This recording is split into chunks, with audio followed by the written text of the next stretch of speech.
Allport, teoría personológica de los rasgos.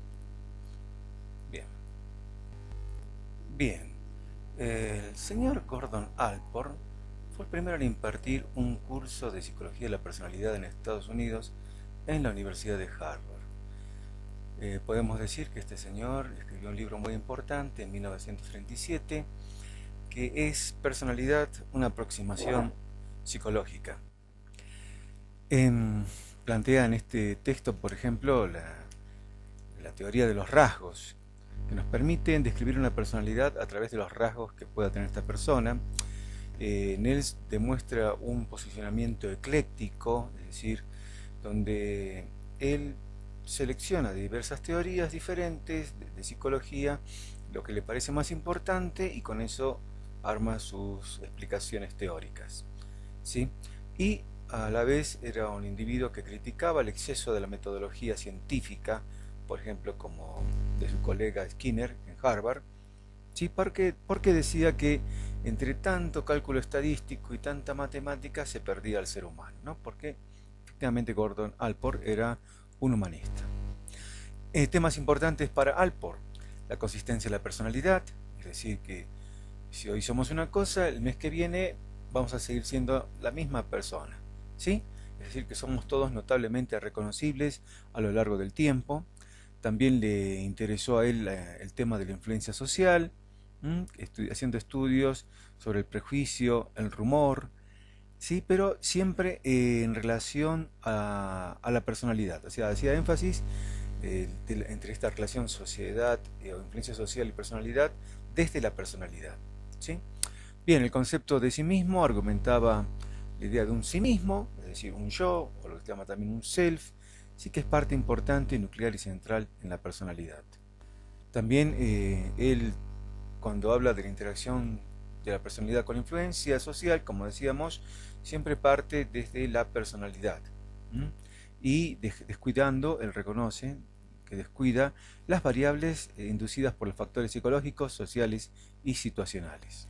Bien, Alport nos da una definición de la personalidad muy importante, clásica, en la psicología de la personalidad, que es: la personalidad es la organización dinámica dentro del individuo de los sistemas psicofísicos que determinan sus ajustes únicos al ambiente. Desglosemos esta definición.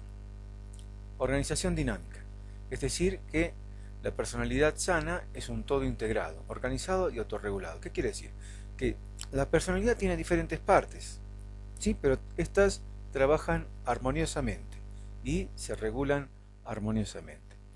Por otro lado, nos habla de sistemas psicofísicos, es decir, se adelanta un poco a su tiempo, en el cual la neuropsicología no estaba muy bien desarrollada, y él plantea que la personalidad tiene bases biológicas determinantes, que quiere decir que la personalidad es una causa de la conducta, el tipo de personalidad, y que estos ajustes son únicos. O sea, los ajustes de la personalidad son únicos e individualizados propios de cada individuo.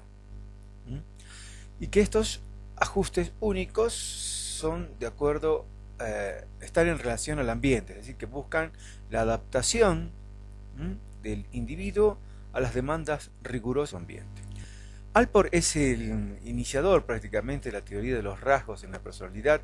Consideraba al rasgo como la unidad primaria de la personalidad, ¿sí? Y que a través de una lista de rasgos podemos describir una personalidad. Y veamos su definición: un sistema neuropsíquico generalizado y focalizado, con la capacidad para hacer muchos estímulos funcionalmente equivalentes y para iniciar y guiar formas consistentes equivalentes de conducta adaptativa y expresiva. O sea, fíjense acá, ¿no? Sistema neuropsíquico, ¿no? O sea, nos recuerda a sistemas, ¿no?, psicofísicos de su definición de personalidad, para guiar formas consistentes de conducta, o sea, ahí ¿no?, de que la personalidad es un todo integrado, adaptativo y expresivo, que nos recuerda también en su definición de que esos ajustes son adaptativos al medio ambiente.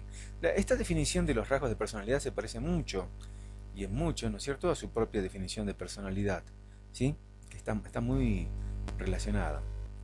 Ante la pregunta si todos podemos ser descritos por los mismos rasgos, Alport distinguió los rasgos individuales de los rasgos comunes, pero él afirmaba que no hay dos personas que tengan precisamente el mismo rasgo o el mismo conjunto de rasgos con las mismas dimensiones, que todos somos únicos, muy individualizados. En cuanto al rasgo, él explica que estos se pueden inferir a través del lenguaje. Para ello estudió o buscó en el diccionario, un diccionario de su época, ¿sí?, términos que pudieran servir como descripción de rasgos y encontró casi 18.000, lo que implica que posteriormente se haya tenido que trabajar con análisis factorial para reducir estos rasgos, ¿no es cierto? Es decir, rasgos como amabilidad, gentileza, afabilidad, etcétera, son sinónimos, ¿no es cierto? Entonces se trató de buscar de esta manera de reducir el universo a las dimensiones mínimas posibles, ¿no?, con posterioridad a Alport, ¿sí? También decía que se podían inferir los rasgos desde la conducta, ¿sí?, que el comportamiento de una persona, por ejemplo, si a una persona le gusta tener muchos amigos, salir a pasear y conocer gente nueva, ¿no?, ir a fiestas, etcétera, nos implica un rasgo de sociabilidad alta. También él habla de inferir rasgos de documentos. Hizo un estudio que se llama Las cartas de Jenny, que era un estudiante que más o menos escribió 300 y pico de cartas en el lapso de 11 años, y junto a sus estudiantes analizaron estas cartas para obtener 8 rasgos de personalidad, ¿sí?, para describir a Jenny. Este tipo de estudio, sin embargo, es muy importante porque el día de hoy se sigue haciendo, digamos, tratar de describir la personalidad de alguien a través de su obra. Freud también lo hizo. Todos recordemos, por ejemplo, la descripción que hace de la personalidad de Leonardo da Vinci.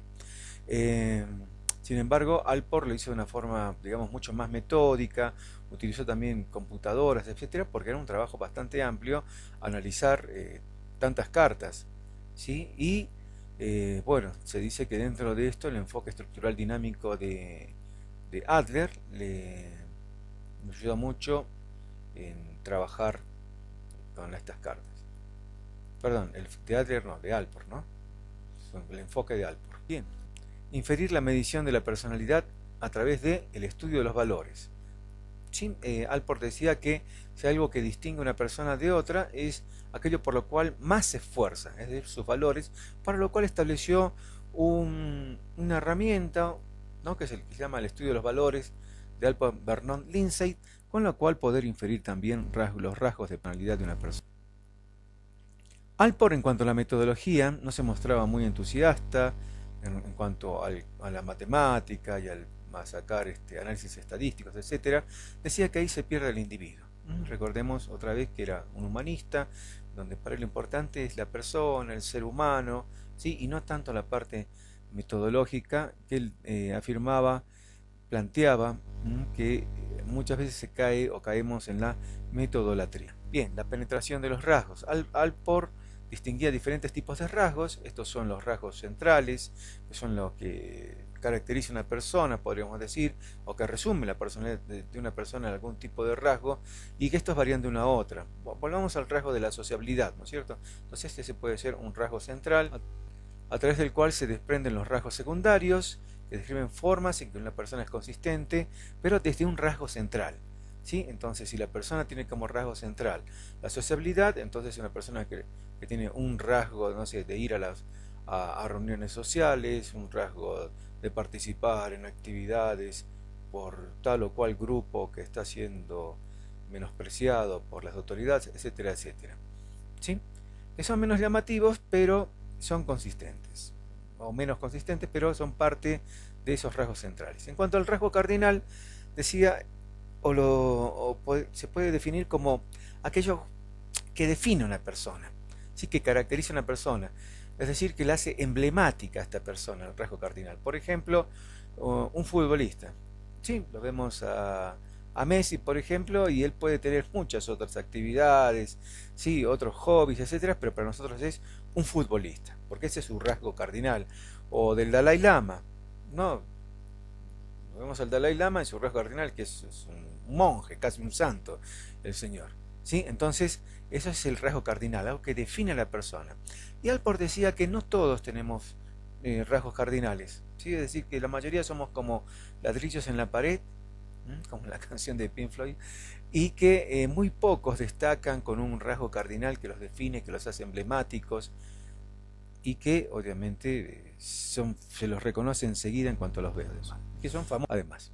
Bien, también Alport se interesaba por el adulto maduro normal. Él decía que el ideal de la personalidad es alcanzar la personalidad madura, que definía él que era más o menos alrededor de los 30 años, ¿sí? En el cual la persona, hasta esa edad, la persona ha tenido experiencias vitales variadas, trabajar, elegir una profesión, estudiar, haber tenido parejas, tal vez casarse, etcétera, etcétera. Son toda una serie de experiencias generales de la vida que ya le permiten a la persona ir adquiriendo la madurez, que es un proceso, ¿no? No es una cosa que se adquiere a los 30 años, no me vayan a interpretar mal, sino que es todo un proceso que, podríamos decir, abarca toda la vida. Pero que podríamos decir que cuanto más antes uno tuviera estas características, más feliz podría ser. ¿Cuáles son estas? Extensión del sentido de sí mismo. La persona desarrollada tiene varios intereses, no solamente se queda en una sola cosa, por ejemplo en su profesión, ¿no? Digamos, soy psicólogo y aparte de ser psicólogo no hago otra cosa, sí, yo solamente leo libros de psicología y está bien, ¿no? Está bien, pero él plantea que es bueno que uno desarrolle otras partes de sí mismo, otras partes de su propio ser, ¿no? Practicar un deporte, tener algún tipo de actividad social, no sé, cuidar de los animalitos de la calle, etcétera, etcétera, como una extensión del sentido de sí mismo. También caracteriza a un adulto maduro normal la interacción humana cálida, es decir, una persona amistosa, sincera, afectuosa.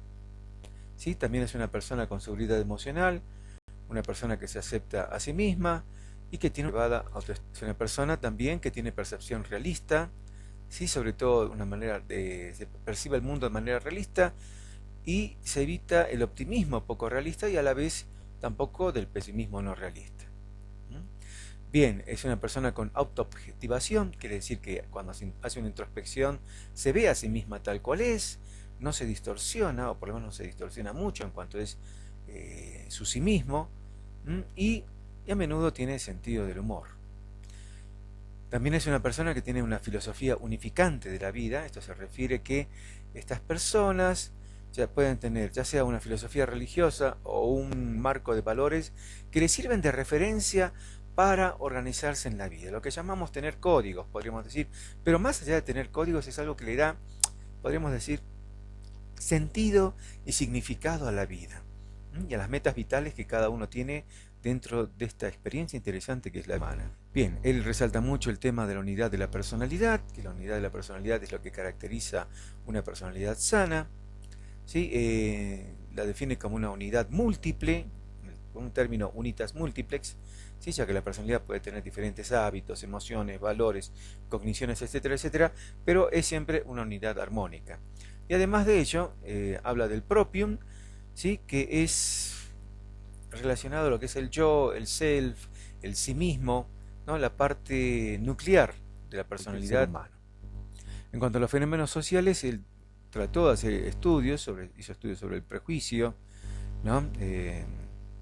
Hay un libro que se llama La naturaleza del prejuicio, ¿no? Donde habla de toda una serie de procesos. Él ahí vamos a ver que habla de procesos cognitivos, función del lenguaje, defensas del yo, etcétera. Fíjense, un enfoque bastante ecléctico, ¿no es cierto? O sea, que toma de diferentes teorías. Hizo estudios sobre religión y prejuicio. Él criticaba que los psicólogos no ignorasen el papel de la religión en la personalidad. Hizo un estudio a través de la relación de la religión con el prejuicio y distingue así dos tipos de orientación religiosa. La orientación religiosa extrínseca, con la persona, digamos, que se une a la iglesia por una cuestión de estatus, ¿sí? Y que estas son las personas más prejuiciosas. Y la otra, la religión, la orientación religiosa intrínseca, cuando la persona es más sincera, digamos, en sus creencias, internaliza su fe religiosa y son menos prejuiciosas y más solidarias. También hizo estudios sobre la transmisión de rumores, ¿no? Eran los tiempos de la Segunda Guerra Mundial, y en cualquier tiempo, en guerra o paz, la moral de un pueblo es muy importante, ¿no es cierto? Entonces se sabía que los rumores pueden, por lo general, bajar la moral de una población. Entonces él hizo un estudio en relación a esto, que es el rumor, y encontró dos tipos de procesos cognitivos. Uno, el que es la nivelación, donde la información generaliza, perdón, se aplana, podríamos decir, la información, se pierden detalles, eso se llama nivelación, y el otro es la agudización, cuando los datos empiezan a distorsionarse y tienden a ser más alarmistas, ¿no? Es decir, que transmisión tras transmisión del rumor, estos se nivelan y se agudizan. Bien, en cuanto al eclecticismo, es decir, su posición teórica de él, o como teórico de la psicología, ¿no? Él practicaba el eclecticismo sistemático, que esto quiere decir un eclecticismo selectivo, ¿no? Para tratar de formar un todo unificado de todo lo que va tomando. Sí, es decir, esa era su posición. Bien, para terminar entonces diremos que Alport es el iniciador entonces prácticamente la psicología de la personalidad, con su libro Personalidad, una aproximación psicológica de 1937, es un referente entonces en la psicología de la personalidad y muchos de sus conceptos hasta el día de hoy se siguen manteniendo, como el proprium o el self, ¿no? La estabilidad de la personalidad, que se han hecho muchos estudios, ¿sí? Y sobre todo la teoría de los rasgos. Bien, hasta aquí es este tema. Si tienen las preguntas, en lo posible enviarlas en formato digital al correo electrónico psicopersonalidad3@gmail.com. Muy bien, muchas gracias.